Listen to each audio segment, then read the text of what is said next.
Hi everybody and welcome to Unit 2. This is the first presentation in Unit 2 and we'll be covering a couple key concepts and in particular focusing in on our cake project which is occurring during this unit. As a reminder and refresher after Unit 1, this course will give you tools to conceptualize innovative practices and use research to confirm the value of the practices that you've identified. So we'll be doing research to make sure that we can find that value and then confirm it. And that's through the What Works websites and resources that we'll be utilizing. We'll examine outcomes and we will be focusing on work with individual students and programs. So keep in mind, not only are we doing research to determine practice values, but we are using the research to confirm the value of the practices that we're already doing. It's both sides there. The first technique to introduce that we'll be using this week during Unit 2 is the cake analysis technique. So this unit, we're really looking at the concept of causality. What is contributing to the function that we have going on right now? Which factors are we experiencing or which are we faced with? Positives, challenges, and what are we using to make things work? So this is a resource or a technique that is actually taken from Cartwright and Hardy. And the main question here for the cake analysis is what events and factors are influencing a goal? An example is provided here. If my goal as an educator or leader is to increase student reading scores, I could create a cake model here with many different slices to identify the factors that could create higher reading scores for a student. So the first one that might come to mind would be homework, and we would say, well, we can intervene with additional workload or more targeted assignments, assessments. What can we do on a curriculum level? But then we also need to take into consideration student ability. What kind of background knowledge do students have? What kind of ability do they come in with? And where are we working from? What is our baseline? What is the motivation of the student? That can make a significant difference in the reading scores as well. We could also examine what method of assessment we're using. What kind of feedback are we providing? What are the lessons or how are we teaching and what are we teaching? Do students have a supportive family structure at home? Research definitely indicates that family support is very important, and outside literacy focus can make a big difference in scores, both at the time and later on. So keeping an eye on these many factors, even a study space at home or lack thereof, and we see other here because there are so many different things that could affect a child's reading scores. This is a cake model that demonstrates the idea that there are many factors that can contribute to success when focusing on a particular goal. And these factors could also influence difficulty in reaching that goal. There are many different cakes or many different combinations of factors that could achieve the same result. For instance, if that result is high scores for reading assessment, but we must work with the resources that we have. So consider your current place of work or past experiences that you've had or what you hope to do in the future, and reflect here using the cake analysis template. We see all these different factors. This will be part of our work, this unit. What resources or ingredients are in your cake?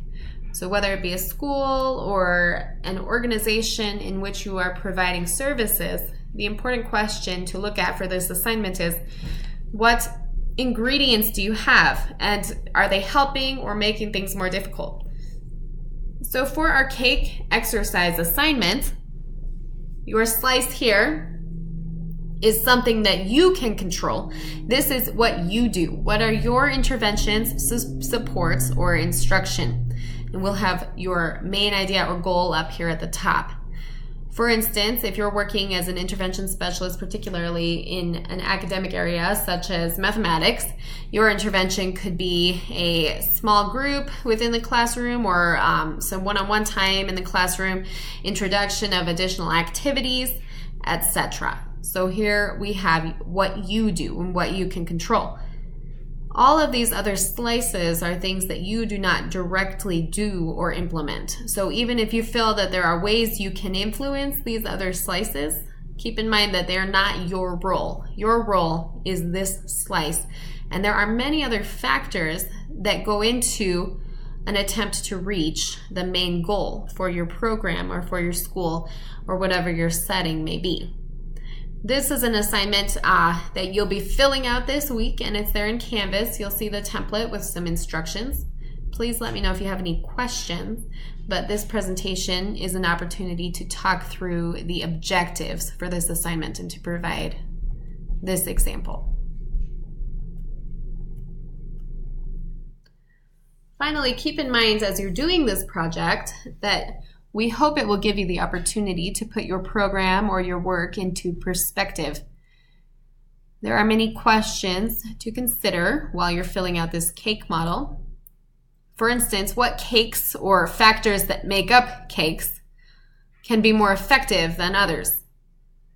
What ingredients do you have available? Which ones have you filled in for your slices?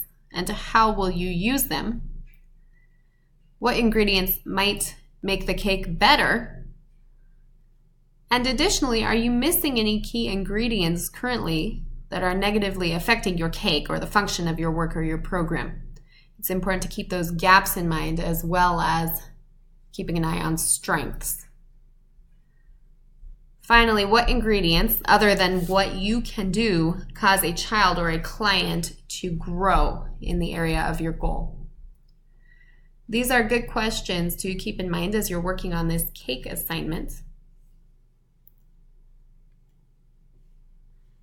And then finally, a focus for this week will be the idea of schools keeping things in equilibrium and how we can bring growth about in a practice where things have been done the same way for a very long time. And again, if you work in a setting other than a school, please keep these things in mind for your setting, as any program, school, or service setting could have these concepts active within it. There can be improvement in any setting, but schools or therapeutic settings may have the tendency to run in the same manner over time. If a problem comes up, things will be brought back into line, and the school or the unit will proceed in the same way as before. However, there's a handout included with this presentation that makes us think about what we can do to bring about change. Change can be identified through a review and research of evidence-based practices to identify areas for growth.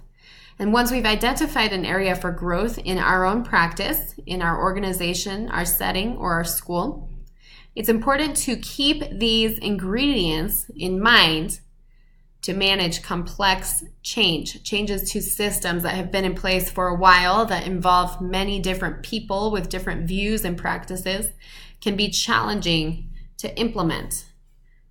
So this handout is attached for you in Canvas near this presentation, but you'll see here that at the top we have 6 ingredients which make up a complex change.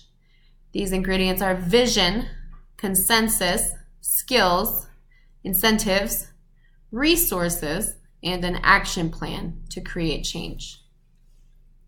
All of these things are very important, and you can see below that when one of them is missing, other problems will come about. If a change is attempted without the skills necessary, the team attempting to implement the change or the individual working on the change may experience anxiety. I know what I want to do. I have the vision. We all agree on it. We have motivation and resources, and we have a plan, but we're not sure how to do it. That's where the skills may be missing. If there's no vision, yet all these other pieces are in place, The change attempt will end in confusion because the team doesn't know where it is going.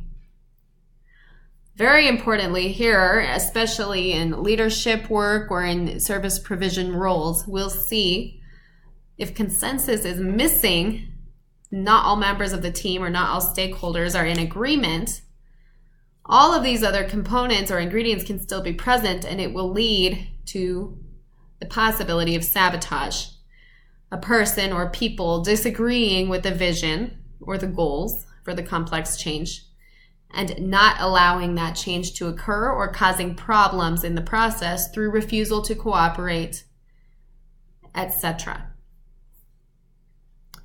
So you can review this sheet and walk through it in that same way. You'll see with each missing box, we have these negative results. Without an action plan, we'll be repeating the same thing over and over. Frustration can occur if there are no resources. We have our goals in place, we have our vision and our consensus, we have our plan, and yet nothing to help us. Keep these things in mind as you complete your work for this unit and as you move forward.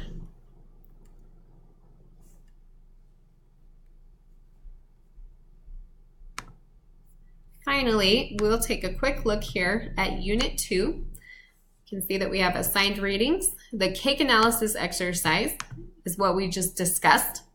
There's also a draft due for your logic model at the very end of the unit on Sunday evening. 2 different writing assignments for reflection on the articles that are included for you. A Unit 2 quiz and a discussion board. Keep in mind that your first response to the prompt on the discussion board must be posted by Wednesday of the first week of Unit 2. You will need to respond at least 2 times by the final day of Unit 2, Sunday at 11:59 p.m. You'll also need to cite the text or additional course resources in the APA format. Look forward to seeing you all on the discussion board.